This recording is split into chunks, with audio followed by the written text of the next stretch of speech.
The champagne tasted like ashes in Alara Vance's mouth, even before she knew her gilded life was about to shatter into a million unforgivable pieces. Blackwood Manor, their sprawling Ethelberg estate, was ablaze with light, a beacon of opulence against the velvet drape of the spring evening. Tonight was her night, her birthday. But was it really? The air, thick with the scent of imported lilies and the murmur of Ethelberg's most influential, also hummed with an almost unbearable tension, a taut wire of unspoken anxieties that Alara felt coiling in her own stomach. How could a room so full of people feel so suffocatingly empty? Damien Blackwood. Her husband. The name alone commanded attention. A titan in the world of high finance, a man whose charisma could charm nations and whose ruthlessness in business was legendary. He was, to the world, the epitome of power, and Alara, his wife, was the elegant, seemingly serene counterpart. She played the part well, didn't she? The gracious hostess, the adoring spouse.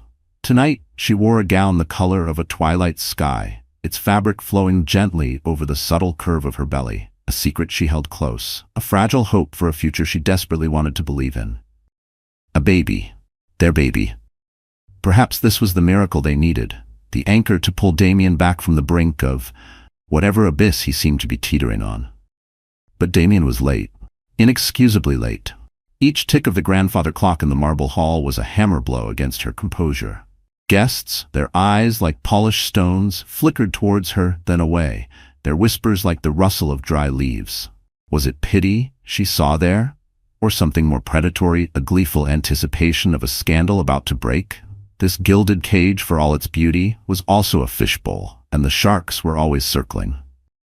What could they possibly be whispering about that she didn't already suspect, deep in the recesses of her fearful heart?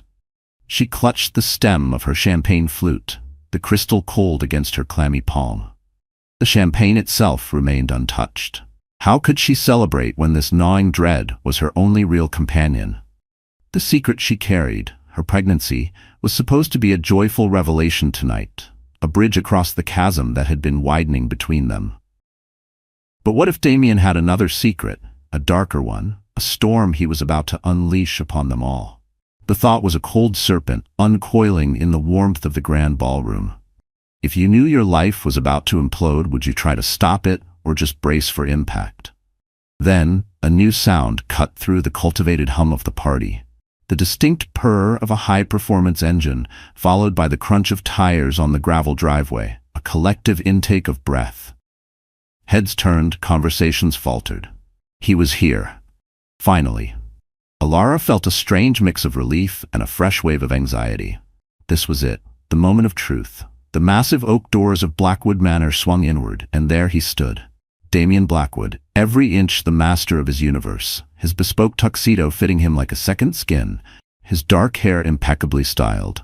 But it wasn't his tardiness that sent a jolt through the room, a shockwave of disbelief and scandalous delight. No, it was the woman on his arm, a woman who was most definitely not Alara. She was stunning, yes, in a way that was both brazen and sharp, her crimson dress a slash of defiance against the more muted elegance of the Ethelberg elite. Few recognized her, but her air of possessive triumph was unmistakable. Lilith Moreau. The name would soon be on everyone's lips. As Damien Blackwood strode in, a predator in his own home, with Lilith Moreau shimmering like a dark jewel on his arm, Alara felt the first tremor of an earthquake that would redefine her world. What unspeakable betrayal was about to unfold in front of Ethelberg's elite?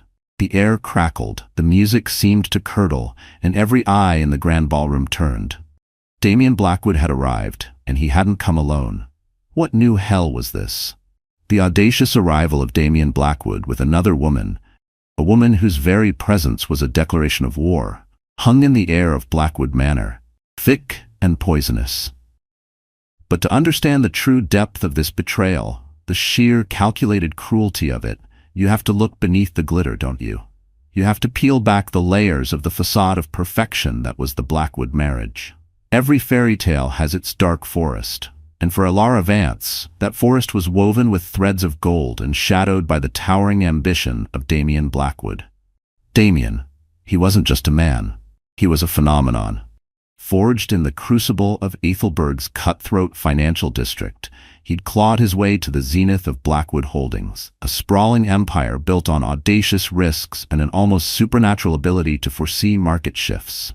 His charisma was a weapon, disarming competitors and dazzling the public. But beneath that polished veneer there was a core of something harder, something insatiable. He collected successes like trophies, companies, properties, and, some whispered, hearts. Was Alara just another acquisition in his billionaire lifestyle? A beautiful, socially impeccable asset to adorn his arm at galas? Their early days? Oh, they were a whirlwind. A romance that Ethelberg's society pages devoured with glee. The dashing tycoon and the elegant art historian, daughter of the esteemed Theodore Vance. They were the golden couple, their wedding the event of the decade. Photographs from that time showed genuine smiles, stolen glances, a palpable connection. They seemed unstoppable, a true power couple. But what happens when one half of that power couple begins to crave a different kind of power, a dominion that leaves no room for an equal? The shift was subtle at first. A late night at the office here, an unscheduled overseas trip there. Building the empire, my love, he'd murmur, his kisses becoming more perfunctory, his eyes already on some distant horizon. Alara couldn't see. Blackwood Holdings, with its relentless demands for global expansion, for new conquests in tech, real estate, and whispered, more shadowy ventures, became his true mistress long before Lilith Moreau ever stepped onto the scene. The dark secrets of his business dealings were just that, dark and secret, even from Alara. He moved in a world of high-stakes deals brokered in hushed tones, in rooms she was no longer invited into. The marital strain was a silent, insidious guest in their opulent home. Can a marriage survive when one partner is constantly choosing ambition over affection? It's a tough question, isn't it? Alara's loneliness became a constant companion, a chill that even the roaring fireplaces in Blackwood Manor couldn't dispel. The sprawling rooms echoed with the absence of shared laughter, of meaningful conversation. She was surrounded by beauty, by unimaginable wealth, yet she existed in a gilded cage, her wings clipped by a quiet, growing despair. Then came the discovery. A fragile, almost unbelievable hope. A secret pregnancy. 2 faint blue lines on a test that promised a new chapter, a chance perhaps to mend the fraying tapestry of their lives. She imagined Damien's surprise, his joy. Surely a child, their child, would be the anchor he needed, the reason to return to the man she'd fallen in love with. This became her silent vow, her desperate prayer. She'd tell him at her birthday party. It would be the perfect, joyful announcement, a beacon of hope in their fading dream. But the universe, or perhaps just Damien, had other plans. The unease that had been a faint whisper in Alara's heart grew louder in the weeks leading up to the party. It wasn't just the late nights anymore. There were hushed phone calls Damien would take in another room, a new, uncharacteristic secrecy about his schedule. One afternoon, tidying his usually immaculate study, a room that felt more like the command center of Blackwood Holdings than a part of their home, Alara found a small, velvet jeweler's box carelessly discarded in a drawer. Empty. It wasn't for her. Her birthday was weeks away, and Damien wasn't one for early gifts. A cold knot of fear tightened in her chest. Who was it for? This, she knew, was one of those dark secrets she wasn't meant to uncover. Was this the first tangible sign of an ambitious rival for her husband's affections? And what of Lilith Moreau? While Alara was planning a future, Lilith was carving out a present. Young, undeniably captivating, with an ambition that mirrored Damien's own, she'd entered his orbit as a high-flying marketing consultant for a new, daring venture of Blackwood Holdings. She was everything Alara, with her quiet grace and old-money sensibilities, was not. Lilith was fire and ice, a siren call to Damien's more extravagant desires, a woman who made him feel invincible, who didn't ask for his heart, only his attention, his power. Their bond, forged in the heat of late-night strategy sessions and secret dinners, away from the prying eyes of Ethelberg, was a dangerous cocktail of ambition and thrill. Did Damien see in Lilith a reflection of his own untamed nature, something he felt he'd had to temper with Alara? It's a chilling thought, what drives a man to such betrayals. So as Alara meticulously planned her birthday celebration, selecting flowers, tasting cakes, curating guest lists with her father, Theodore, she clung to her secret pregnancy, her last, best hope. Each detail of the party was a brushstroke in the masterpiece of reconciliation she hoped to paint. The hope and despair warred within her, a silent, exhausting battle. She was unaware, of course, that on the other side of Ethelberg, Damien was engaged in his own sinister preparations, orchestrating a different kind of spectacle entirely. He was making a different kind of promise. As Alara fastened the clasp of her diamond necklace, a family heirloom, its cool weight a familiar comfort, a silent vow formed in her heart. For her child, she would fight for this marriage, for the dream that was turning to dust. She would find the strength. She had to. But on the other side of Ethelberg, Damien was making a very different kind of promise, sealing a pact of audacious betrayal. Who was this Lilith Moreau, this woman, who now stood poised to shatter Alara's world? And what dark, irresistible power did she hold over the formidable, the unshakable, Damien Blackwood? Alara, radiant on the outside but a storm of anxiety within, made her way to greet her guests, each smile a carefully constructed mask. She had no idea the true performance was about to begin, with her husband as the director of her public humiliation. What was he thinking? The meticulous preparations, the silent vows, the carefully constructed mask of a society wife. All of it was background noise now, drowned out by the cacophony of Damien Blackwood's entrance. The grand doors of Blackwood Manor, those imposing sentinels of oak and iron, swung open, not to herald a king returning to his castle, but to admit a scandal that would attempt to bring a dynasty to its knees. And boy, did it make an entrance. Forget subtle. This was a full frontal assault. Damien Blackwood, ever the showman, paused dramatically at the threshold. But it wasn't his imposing figure, nor the almost predatory glint in his eyes, that seized the collective breath of Ethelberg's elite. It was the woman clinging to his arm. Lilith Moreau. Even her name sounded like a whisper of forbidden things. She was a vision in crimson, a dress so artfully constructed it seemed poured onto her lithe frame, sequins catching the chandelier light like scattered embers. Her hair, a cascade of raven silk, framed a face of exquisite, almost unnerving beauty. And that smirk. Oh, that smirk. It was a masterpiece of insolent confidence, a silent declaration that she knew exactly what she was doing, and reveled in it. Have you ever seen someone so brazen they almost take your breath away, not with beauty, but with sheer audacity? A wave of shock, palpable as a physical force, rippled through the grand ballroom. Champagne flutes paused midway to lips. Conversations died in strangled gasps. Fans fluttered a little faster in suddenly trembling hands. Who was this woman? And why, in the name of all that was sacred in their carefully ordered society, was she here, at Alara Vance's birthday party, on the arm of Alara Vance's husband? This wasn't just a breach of etiquette. This was a public humiliation, a billionaire's audacity laid bare for all to witness. The society scandal of the decade was unfolding in real time, and you could almost hear the mental gears of Ethelberg's gossip mill grinding into overdrive. Alara, from across the vast expanse of marble and milling guests, her eyes, wide with a dawning, sickening horror, locked with Damien's. His expression? Utterly unreadable. Cold. Indifferent. As if this were just another Tuesday, another business dealing, another conquest.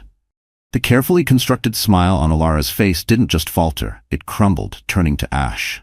The room, with its glittering chandeliers and fragrant blooms, began to tilt, the floor seeming to drop away beneath her. Disbelief was a fist clenching her throat, stealing her breath. This couldn't be happening. Not here. Not now. Not like this. The illusion of her life, the carefully polished facade of perfection, shattered into a million irreparable pieces. It was an unthinkable betrayal, a public stoning with her own husband casting the first and most brutal stone. Her father, Theodore Vance, a man whose quiet dignity was as legendary as Damien's ruthlessness, materialized at her side, his face a mask of controlled fury. His hand on her arm was a steadying anchor in the sudden, violent storm. "Alara?" he murmured, his voice low but laced with a protective anger that was almost terrifying. But what could she say? What words could possibly encapsulate the maelstrom of devastation that was ripping through her? The whispers, at first a low hum, rose in volume, a sibilant tide of speculation and judgment. Stares like tiny daggers pricked at her skin. She could feel the heat rising in her cheeks, a burning flush of public humiliation so intense it was a physical pain. This was supposed to be her night, a celebration of her life, her future. Instead, it had become her public execution. And for what? What secret, twisted motive could drive Damien to such an act of brazen cruelty? Amidst the sea of shocked and secretly thrilled faces, Alara spotted Beatrice Holloway, Ethelberg's most notorious society columnist, her pen already flying across her notepad, her eyes gleaming with the thrill of the hunt. Alara's stomach churned. Tomorrow's headlines were already writing themselves. The dread of that future public shaming was a fresh layer of torment. Then a small, unexpected kindness. Her oldest friend, Clara Ashworth, a woman whose loyalty had never wavered, slipped an arm around Alara's waist, her presence a silent shield. "Breathe, Alara," Clara whispered, her voice fierce. "Just breathe. We'll face this." A tiny pinprick of light in the overwhelming darkness. But how do you face an enemy who holds all the power, who seems to delight in your pain? It's a terrifying question, isn't it? And Damien? He was utterly shameless. With a dismissive glance towards Alara, a glance that didn't even register her pain, her shock, her existence, he guided Lilith Moreau deeper into the ballroom. He paraded her, this scarlet woman, this symbol of his betrayal, as if she were the guest of honor. Some guests, those whose loyalty to the Vance family outweighed their fear of Damien Blackwood, turned away in open disgust. Others, the sycophants, the opportunists ever eager to curry favor with power, began to drift towards the newly arrived couple, their smiles as false as Damien's own. It was a sickening display of Ethelberg's fickle allegiances. Alara remained frozen, rooted to the spot, the champagne flute still clutched in her hand, so tightly she thought the delicate crystal might shatter. Her mind reeled, struggling to comprehend the enormity of what had just happened. This wasn't just a billionaire's dalliance, a sordid affair to be hidden in the shadows. This was a calculated act of war. The unthinkable betrayal had not only occurred, but had been flaunted, celebrated almost, in the very heart of her world. Her breath hitched, her heart a trapped bird against her ribs. This wasn't just an affair. This was a declaration of war waged on her soul, on her night. How could Damien be so cruel, so brazen? And what would she, the pregnant, humiliated wife, do next? The music resumed, a grotesque parody of celebration, as Damien paraded his mistress. Alara stood, a statue of ice and fire, her world irrevocably broken. The party, her life, would never be the same. The question now was, how would she survive the inferno? The music, which had momentarily stuttered into an awkward silence, now resumed with a forced, almost grotesque cheerfulness. It was a soundtrack to Alara's personal nightmare, a public spectacle orchestrated by the one man who had vowed to protect her. Some secrets are whispered in boudoirs, hushed confessions shared in the dead of night. Alara Vance felt an overwhelming urge to scream hers from the battlements of her broken heart. But the years of societal conditioning, the ingrained poise of the Vance lineage, held her captive. For now, Damien, with Lilith still clinging to his arm like a venomous vine, finally approached. The air crackled with unspoken animosity, a palpable tension that made the crystal chandeliers tremble. He leaned in, his cologne, once a scent of comfort, now an acrid reminder of his betrayal. "Happy birthday, darling," he murmured, the endearment a poisoned dart. His lips brushed her cheek in a perfunctory kiss, as cold and meaningless as a winter frost. The sheer audacity of it. How could a man inflict such public humiliation and then act as if nothing was amiss? It was a chilling display of his husband's cruelty, a calculated indifference that cut deeper than any shouted insult. Lilith Moreau, a shadow of smug triumph lurking behind Damien, then stepped forward. Her smile was a masterpiece of feigned politeness. "It's wonderful to finally meet you, Alara," she purred, her voice like velvet dipped in acid. "Damien has told me so much about you." The implication hung heavy in the air, a noxious perfume. Alara could barely manage a choked, "Likewise," the single word laced with a universe of pain and fury. She felt the eyes of Ethelberg's elite upon them, dissecting every nuance of this excruciating interaction. This was more than a society scandal. This was a public confrontation, and Alara was the unwilling star. Her father, Theodore Vance, ever her protector, moved swiftly to her side, his hand a comforting pressure on her arm. With a glare that could freeze lava, he took the microphone from the stunned bandleader, his voice, though quiet, resonating with an authority that few dared to challenge. "Ladies and gentlemen," he began, effectively hijacking the evening. "If I may have your attention for the birthday toasts." A collective sigh of relief and perhaps a twinge of disappointment from the scandalmongers rippled through the room. The immediate crisis, the frozen tableau of husband, wife, and mistress, was momentarily diffused. But the storm of betrayal was far from over. It was merely gathering strength. Dinner was an ordeal, a 12-course agony. Alara sat at the head table, a queen on a crumbling throne, flanked by her stoic father and the architect of her misery, Damien. Lilith Moreau was positioned uncomfortably close, a viper in their midst, her presence a constant, throbbing reminder of the shattered dreams. Every polite inquiry from a guest, every raised glass in her honor, felt like another twist of the knife. The emotional turmoil was a tempest within her, a chaotic blend of rage, hurt, and a profound, soul-deep despair. Yet, through it all, a tiny, insistent flutter in her womb, a secret pregnancy now perilously close to being exposed in the most brutal way, reminded her of what she was fighting for, or what she should be fighting for. Halfway through the interminable meal, as Theodore Vance rose to give his heartfelt birthday speech, praising Alara's compassionate heart and unwavering loyalty, words that now felt like ashes in her mouth, Alara made a decision. A desperate, reckless decision born of pain and a flicker of defiance. When her father finished, his eyes glistening with proud tears, he nodded to Alara. This was it. The moment she had planned, the joyous surprise she had rehearsed in her mind 1,000 times. But now?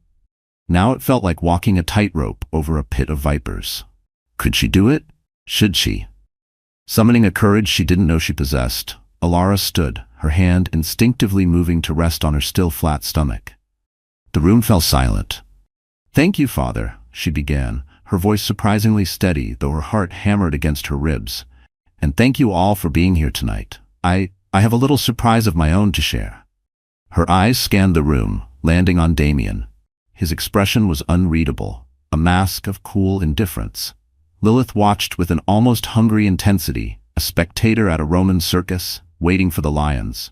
"I'm expecting a baby," Alara announced, the words tumbling out before she could second-guess herself. "Damien and I are going to have our first child." A collective gasp filled the air, louder this time, followed by a wave of applause and murmurs of congratulation. Pure pregnancy announcement drama. For a moment, a fragile hope flickered within Alara. Perhaps this news, this undeniable truth of new life, would pierce through Damien's armor of cold indifference. Her father embraced her, tears of genuine joy now streaming down his face. Many guests, unaware of the deeper currents of the evening's horrors, rushed to offer their good wishes. And Damien? He feigned a smile, a chillingly convincing performance. He leaned in, and for a horrifying instant, Alara thought he might actually show some warmth. Instead, he brushed another quick, cold kiss on her cheek, his whisper a sliver of ice in her ear. "You might have told me sooner, Alara." A cutting remark, delivered with surgical precision in front of dozens of curious onlookers. No joy, no surprise, just annoyance. The cruelty of it, the sheer, unadulterated meanness, was a physical blow. The secret revealed wasn't her pregnancy. It was the cavernous emptiness where her husband's heart should have been. This, she realized with a sickening lurch, was the true pattern Damien never broke. A pattern of calculated emotional cruelty. Across the room, Alara caught the eye of Lady Annabel Rochester, a woman Damien had been linked to years ago, before their marriage. Annabel's expression was one of knowing, almost pitying sympathy, a silent acknowledgement of shared experience. So, this was his game. The rest of the dinner passed in a blur of forced smiles and polite conversation. Alara watched Damien and Lilith from the corner of her eye, a tableau of casual intimacy, his head inclined towards her, their shared laughter, the subtle touches. It was as if Alara was an unwelcome ghost at her own feast. The humiliation was a constant, burning throb. Later, seeking a moment's respite from the suffocating atmosphere of the ballroom, Alara slipped out into the cool night air of the meticulously manicured gardens. The scent of night-blooming jasmine did little to soothe her frayed nerves. And there, seated on a stone bench, bathed in the soft glow of a hidden spotlight, was Lilith Moreau, scrolling through her phone with a smug, self-satisfied grin. Alara, fueled by a potent cocktail of rage, despair, and perhaps the fierce, protective instinct of impending motherhood, approached her. Bold choice, Alara began, her voice a low, dangerous tremor. Coming to my birthday party on the arm of my husband. Lilith looked up, not with surprise or guilt, but with that same infuriatingly pitying smile. Damien insisted I come, Alara. He said it was important for us to be seen together. And his pregnant wife? Alara's voice dripped ice.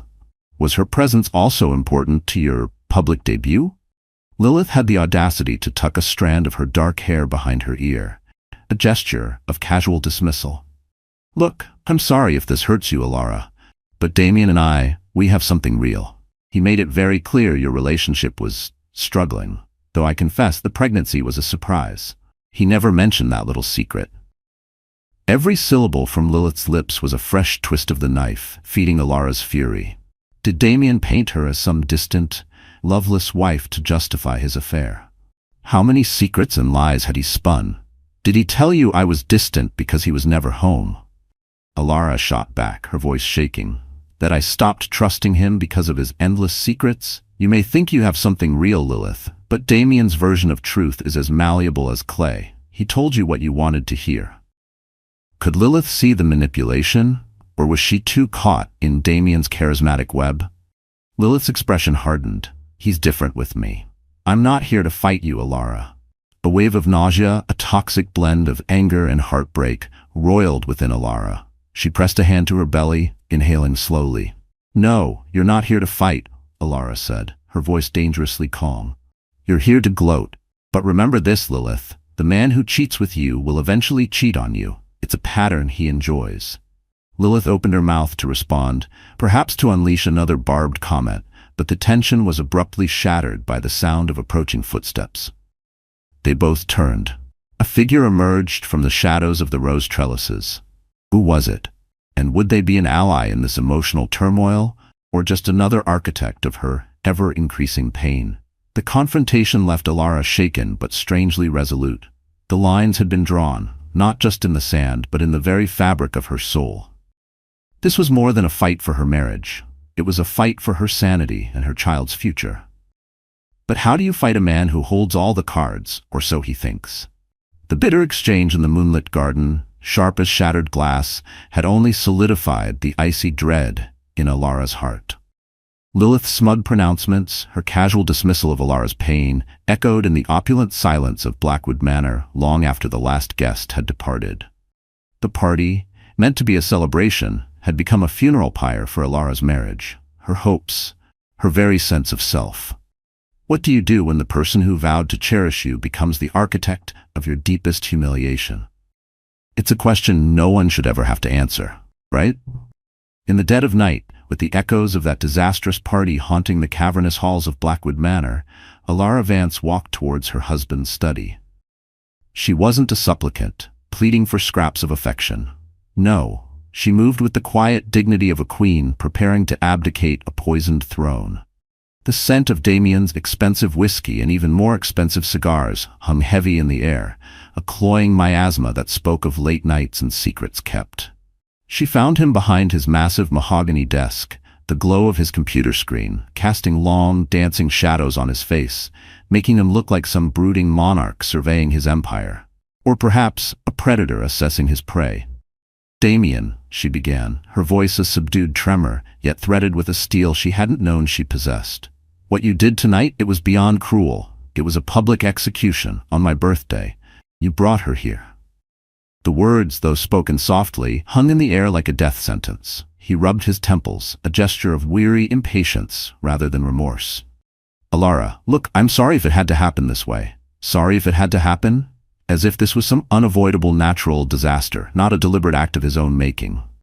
But let's be honest, our relationship has been strained for a long time. Lilith is part of my life now. You need to accept that. Part of his life. Just like that. As if their vows, their shared history, the child growing within her, meant nothing. And I am your wife, Damien, she countered, the tremor in her voice now laced with a rising fury. I am carrying your child. Does that mean nothing to you? A flicker of something, guilt, annoyance, crossed his eyes, then vanished, replaced by that familiar mask of cool indifference. I know that, he said, his tone clipped, dismissive. But you've hardly been the supportive wife, have you? always criticizing my work, my absences, my choices.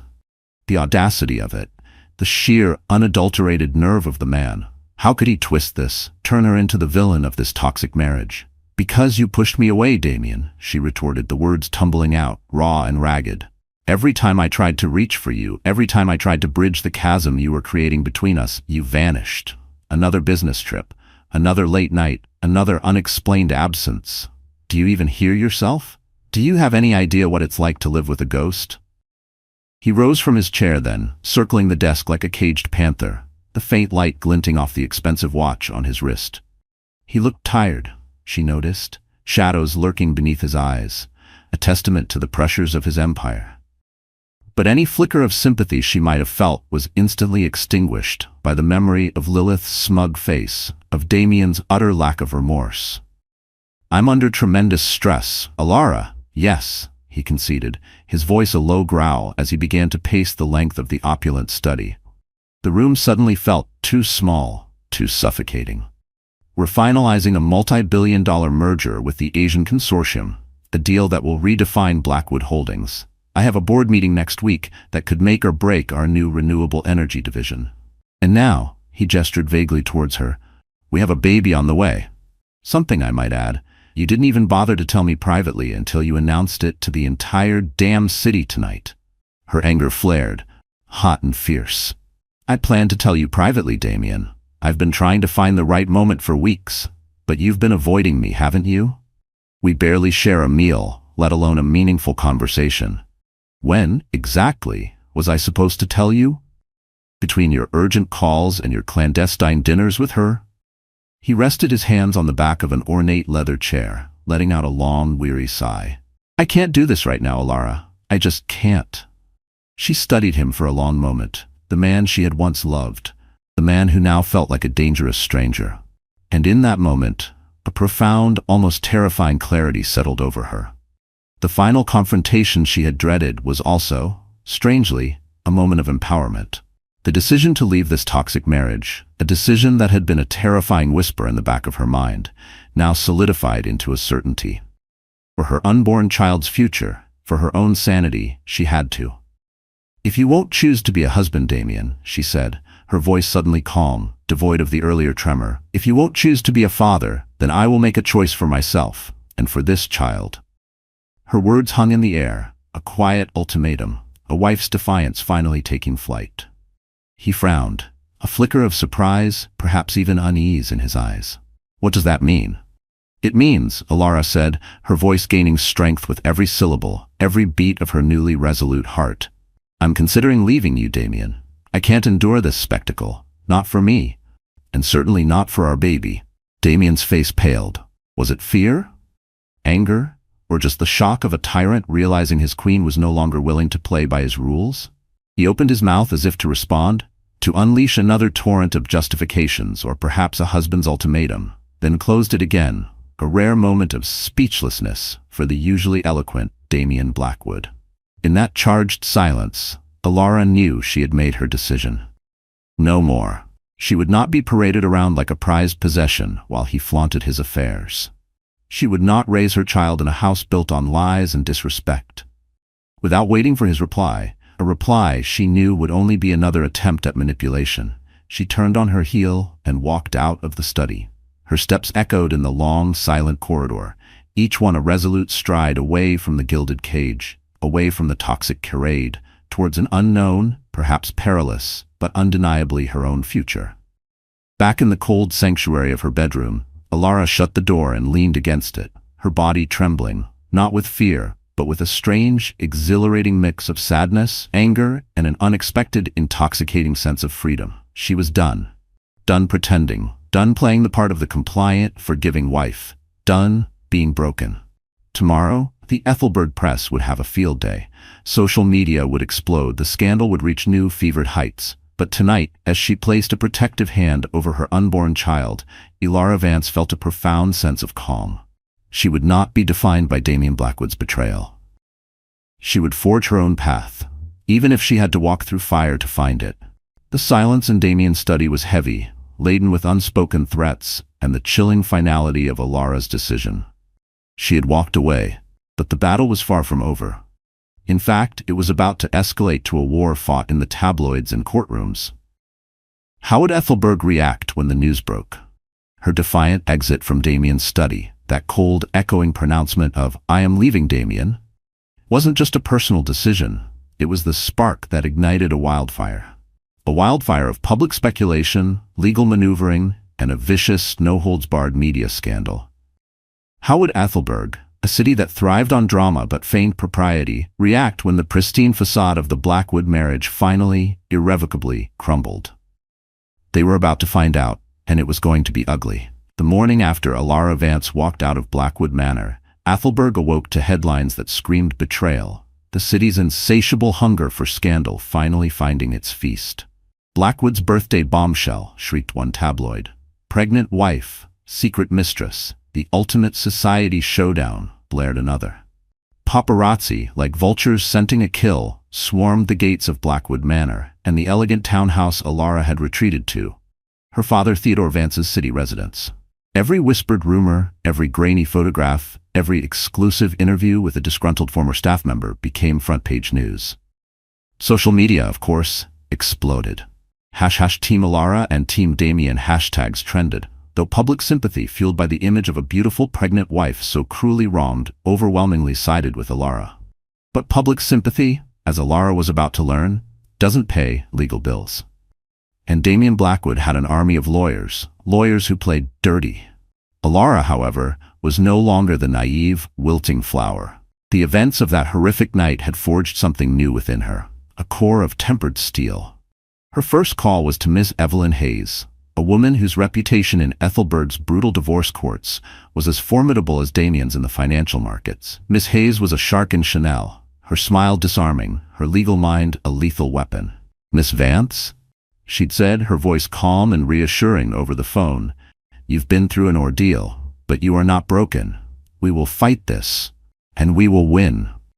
Hearing those words, Alara felt the first flicker of genuine hope since Damien had shattered her world. This wasn't just a divorce battle, it was a fight for her unborn child's future, for her own dignity. And you know what? She was ready. Are you ever truly ready for war, though? Especially against someone you once loved? Damien's PR machine, a well-oiled behemoth funded by the endless coffers of Blackwood Holdings, went into overdrive. Statements were issued, carefully crafted to paint Damien as the long-suffering husband, a victim of a difficult and emotionally fragile wife. The narrative they spun was insidious. Alara was unstable, her pregnancy hormones making her irrational, her accusations unfounded.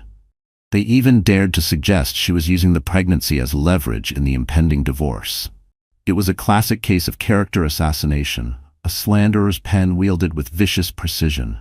The sheer cruelty of it, trying to discredit her as a mother even before her child was born, was breathtaking. But should we be surprised? When a man like Damien feels cornered, will he stop at anything? Then came the legal tactics. Oh, the legal tactics. Drowning Alara in a sea of motions and counter-motions, challenging the prenuptial agreement she had signed in a haze of love and naivety years ago. A document Damien's lawyers now claimed was ironclad in his favor. They questioned her mental state, demanding psychiatric evaluations. They subpoenaed her friends, her staff, even her doctors, searching for any scrap of information they could twist to their advantage. It was a relentless onslaught, designed to break her, to bleed her dry emotionally and financially. The emotional toll was immense. Sleepless nights were spent staring at the ceiling, the weight of Damien's betrayal a physical ache in her chest. But every time she felt the gentle flutter of life within her, Alara's resolve hardened. She was fighting for two now, and that made all the difference. Just when Alara felt she was drowning, a lifeline appeared. An unexpected ally, Lady Beatrice Thornton, an old, dear friend of Alara's late mother and a grand dame of Ethelberg society, one of the few people whose influence could rival Damien's, gave an exclusive interview to a respected broadsheet. In it, she didn't just defend Alara. She publicly denounced Damien, hinting at a pattern of his unbecoming conduct over the years. It was a subtle but devastating blow to Damien's carefully cultivated public image. Suddenly, Team Alara had a powerful new champion. And perhaps, just perhaps, the tide was beginning to turn. What do you think? Can one person's courage truly make a difference against such overwhelming power? I think it can. I have to think it can. But Damien wasn't done. Not by a long shot. His next move was even more insidious. A concerned source leaked a carefully edited recording to a notorious gossip blogger, a recording of a private, tearful conversation between Alara and a friend, where Alara, in a moment of raw despair, had questioned her own sanity, her ability to cope. Taken out of context, it painted her as exactly what Damien's lawyers wanted the world to see, an unstable, hysterical woman. The secret of her deepest vulnerability, twisted and used against her. It was a new low, even for Damien. The media scandal reached a fever pitch. How much more could one woman take? The days blurred into a relentless cycle of legal consultations, hushed conversations with her father, and the constant, suffocating presence of the paparazzi. Alara felt like a hunted animal, her attempts to find peace constantly thwarted by Damien's relentless attacks. She was resilient, yes, but she was also human, vulnerable, and the constant barrage was taking its toll. The fight for custody, the battle over assets, the prenuptial agreement that seemed designed to leave her with nothing. It was all a brutal, ugly chess game, and Damien was playing to win, no matter the cost to her or to the memory of what they once shared. One particularly bleak afternoon, after another grueling meeting with Miss Hayes, where they'd waded through yet another pile of threatening legal documents designed to intimidate and exhaust her, Alara sat alone in her father's library. The legal papers felt like daggers, each word a calculated strike against her sanity, her motherhood. Damien wasn't just fighting for his assets. He was trying to annihilate her spirit, to erase her from his life as if she had never mattered. With her back against the wall, the wolves of the press still baying at her door, and the weight of the world on her shoulders, the phone rang. An unknown number. Alara hesitated, her heart pounding. Was it another threat? Another reporter? Or just maybe, was it a lifeline? Or another trap? Damien's campaign of slander was relentless, each headline a fresh wound. Alara knew that silence was no longer an option. She had to fight fire with fire, but on her own terms. The call she received could change everything. Would she dare to step into the lion's den of public opinion? That unexpected phone call, piercing the gloom of Alara's besieged existence, wasn't a threat. It wasn't another reporter sniffing for scraps. It was Vivian Croft, the Vivian Croft, Ethelberg's queen of broadcast journalism, a woman whose interviews could make or break careers, topple empires even. And she wanted to talk to Alara. On national television. Talk about a high-stakes gamble, huh? They called her the scorned wife, the broken socialite, the hysterical pregnant woman. Damien's relentless media strategy, his carefully planted secrets and insidious legal tactics, were painting a portrait of Alara as unhinged, unreliable. But Vivian Croft, a woman with an uncanny ability to see through facades, was about to show Ethelberg and the world the real Alara Vance. The phoenix rising. Or so Alara desperately hoped. The decision to do a tell-all interview was terrifying. It meant baring her soul, her pain, her vulnerability to millions. But what other choice did she have? Silence was Damien's playground. It was time to reclaim her voice, to fight back with the one weapon he couldn't control, the truth. Could a single interview truly shift public opinion, or was it a fool's errand against a billionaire's power?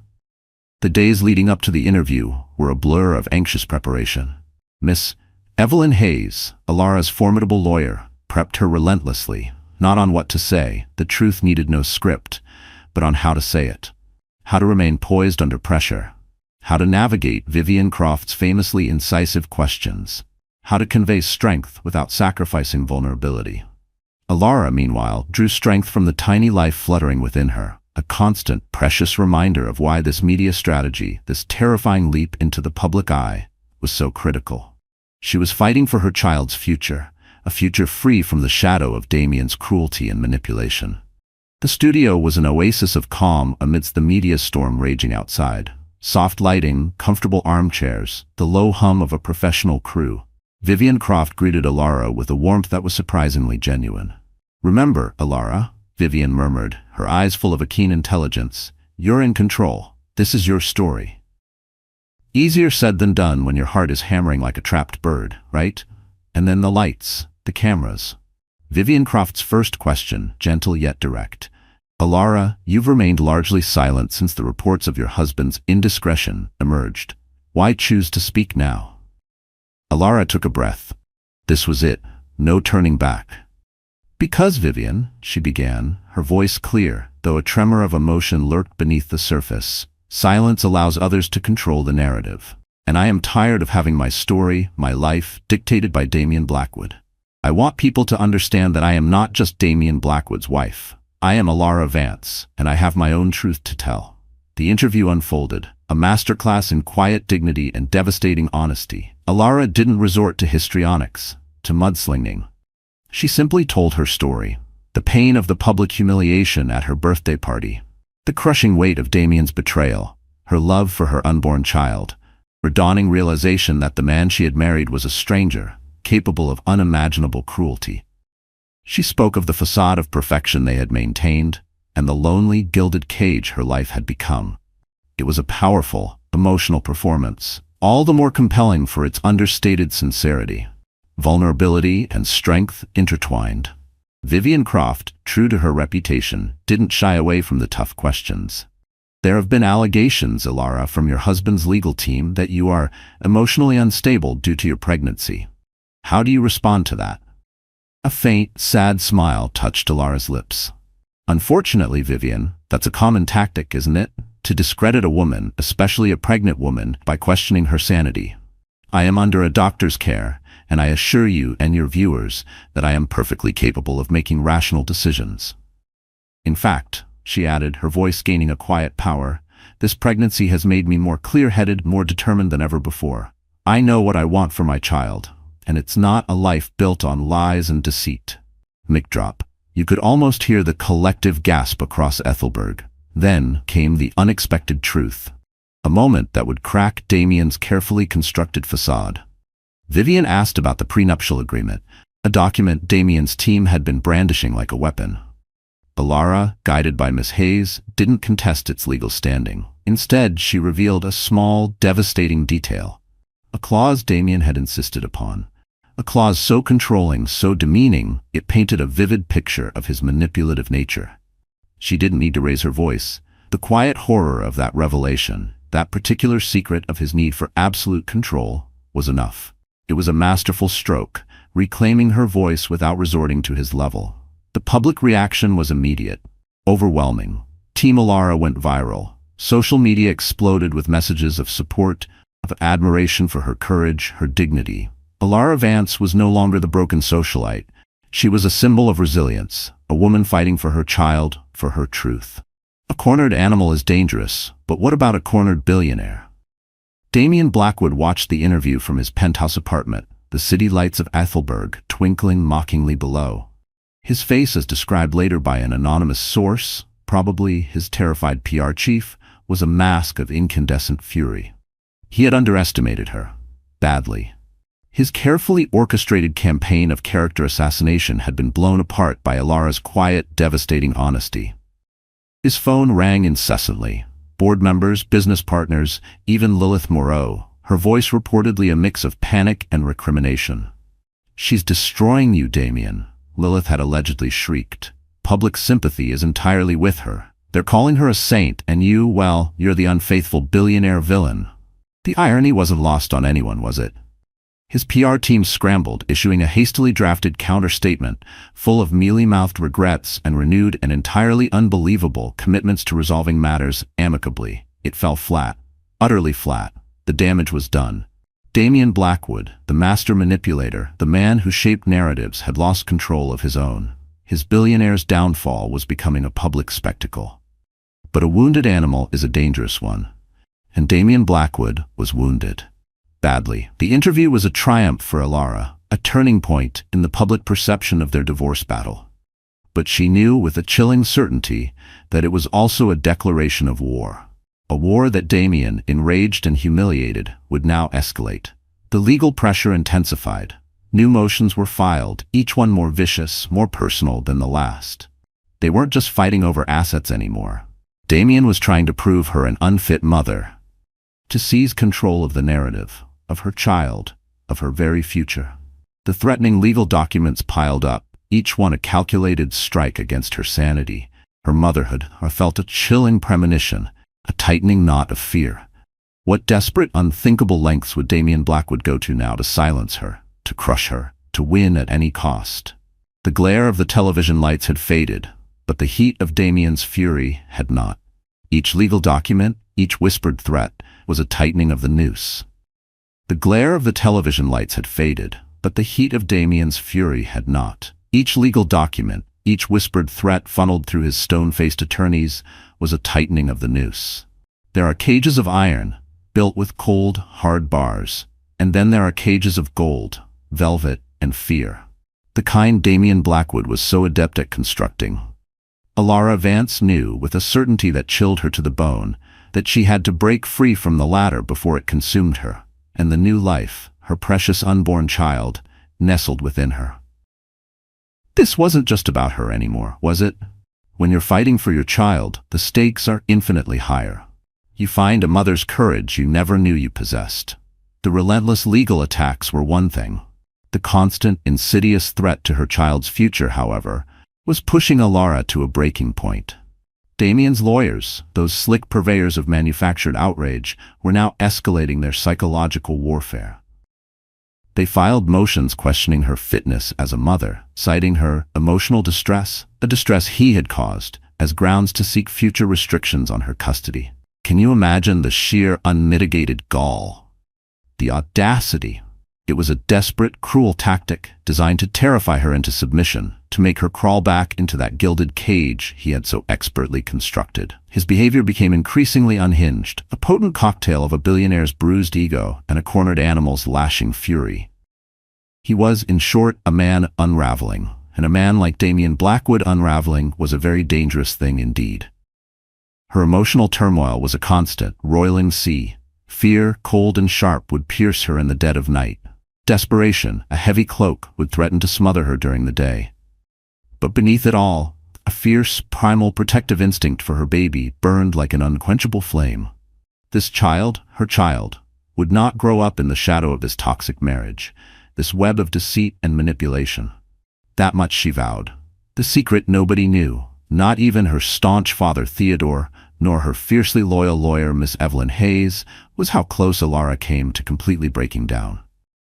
There were nights spent on the cold bathroom floor, tears streaming, her body racked with sobs of utter desolation. Days when the thought of facing another barrage of legal papers, another smirking pronouncement from Damien's camp, felt like an insurmountable mountain. She was tired, so incredibly tired of fighting. But then she would feel that tiny flutter, that gentle kick, a reminder of the innocent life depending on her, and the mother's courage would surge anew.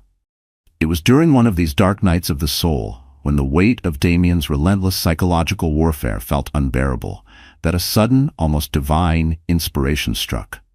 A desperate escape, a flight to freedom. If she couldn't win the war on his terms, in his city, then she would change the battlefield. She would disappear. It was a life-changing decision, a terrifying leap into the unknown, but the alternative, staying, fighting this endless, soul-crushing battle, risking her child's well-being, was simply unthinkable. The planning began in the utmost secrecy, a secret plan known only to a handful of trusted souls. Her destination, Cressida, a serene, idyllic country nestled far across the ocean, a place of rolling green hills and ancient whispering forests. Her Aunt Genevieve, her mother's beloved sister, owned a secluded estate there, a place of peace and healing. Alara had visited as a child. It was the perfect sanctuary, far from the prying eyes of the Ethelbert press, far from Damien's suffocating reach, or so she hoped. Could any distance truly shield her from a man with Damien's resources, his obsessive need for control? It was a risk she had to take. The logistics were a nightmare. Arranging private transport, securing travel documents under an assumed name, a contingency Miss Hayes had wisely, if shockingly, prepared for. Transferring a small, carefully concealed portion of her personal funds her father had quietly ensured were outside Damien's legal grasp.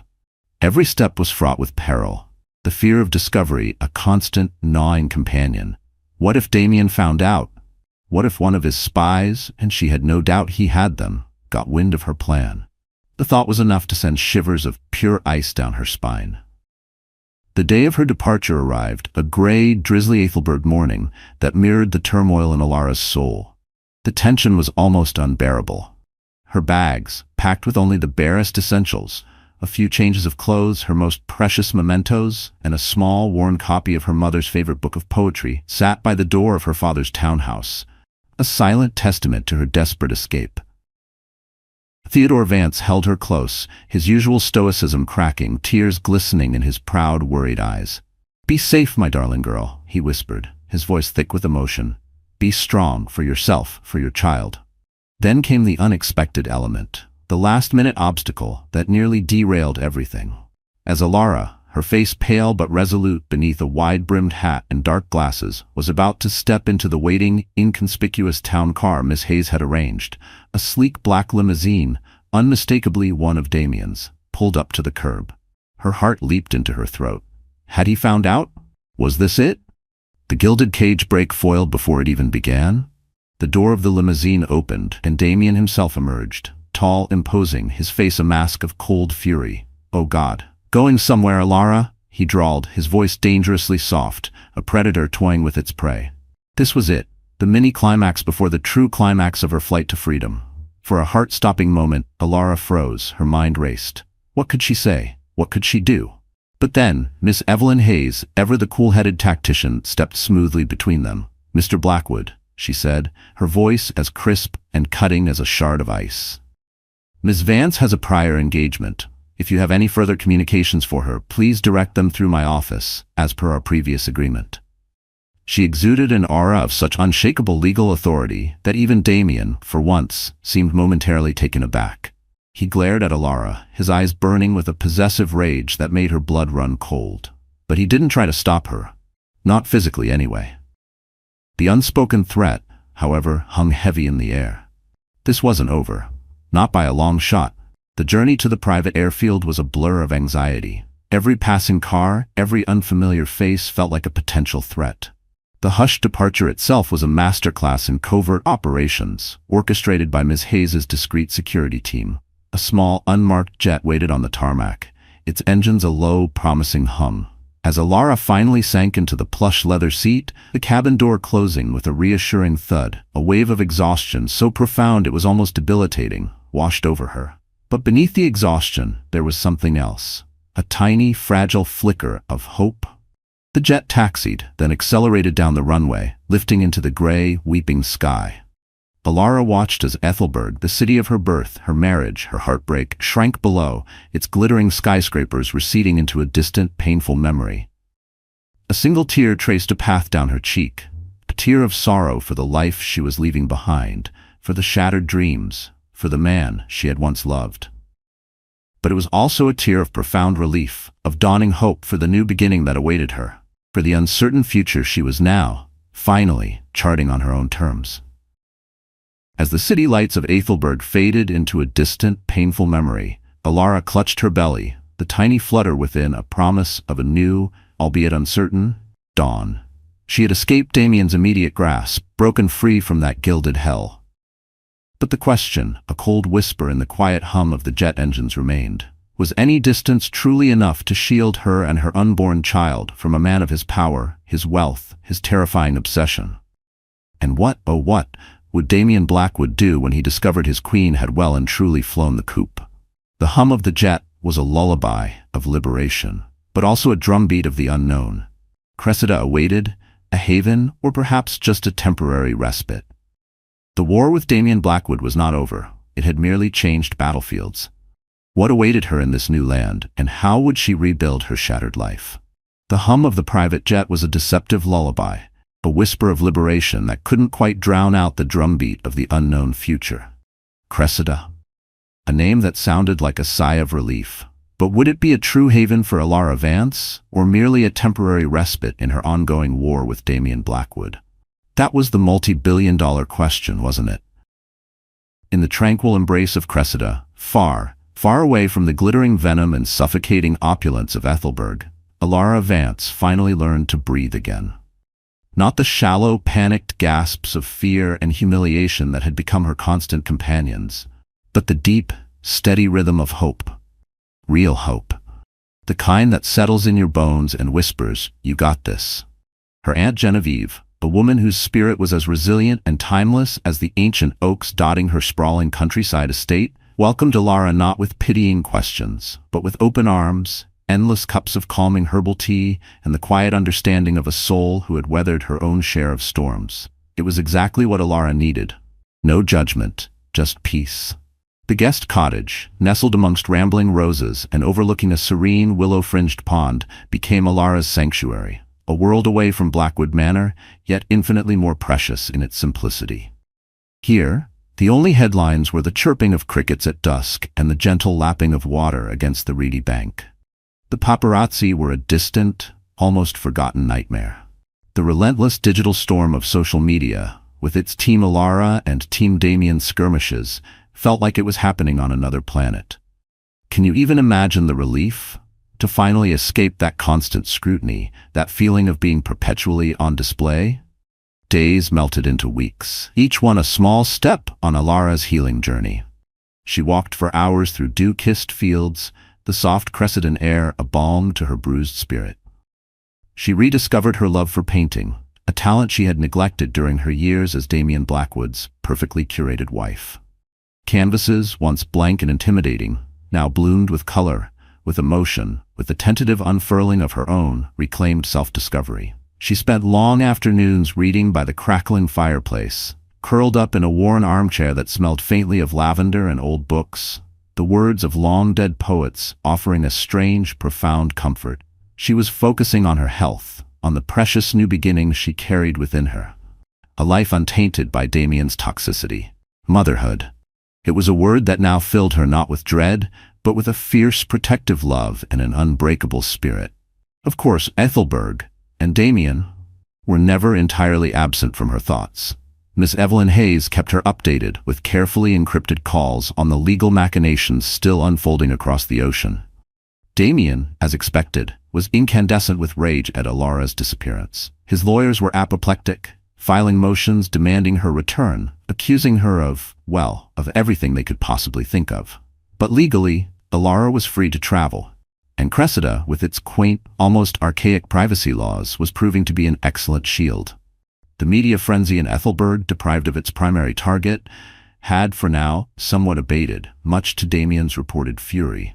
He wasn't used to not getting his own way, was he? What happens when a man who controls everything suddenly loses control of the one thing, or rather, the one person he thought he owned? It's a dangerous game, and Alara knew it. Her father Theodore remained her rock, managing her affairs in Ethelberg, a quiet, unshakable bulwark against Damien's escalating attempts to do whatever it is a spurned billionaire tyrant does. Retaliate? Implode? Perhaps a bit of both. The specifics of Damien's fate, however, were no longer Alara's primary concern. Her focus was singular. Her baby, her future, a new life built on foundations of love, integrity, and resilience. She was no longer just Damien Blackwood's wife, an accessory to his empire.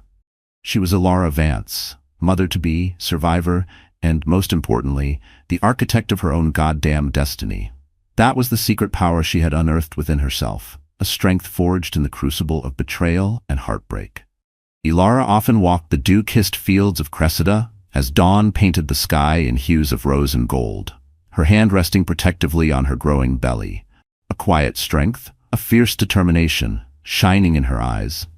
She had faced the beast in his gilded lair and walked out of the fire, not unscathed. No, the scars would always remain, a testament to her journey. But she was reborn. Her future, and that of her child, was a blank canvas, vibrant with possibility, ready for her to paint in colors of her own choosing, a masterpiece of hope.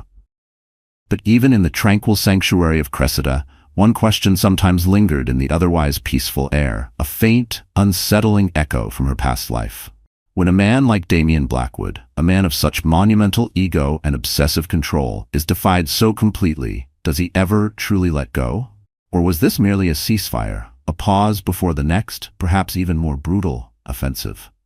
Alara's journey, from the glittering hell of Ethelberg to the sun-dappled peace of Cressida, is a testament to the incredible courage it takes to rewrite your own story, even when the ink you're forced to use is your own tears. It's about finding that unbreakable spirit within, even when you think you're shattered beyond repair.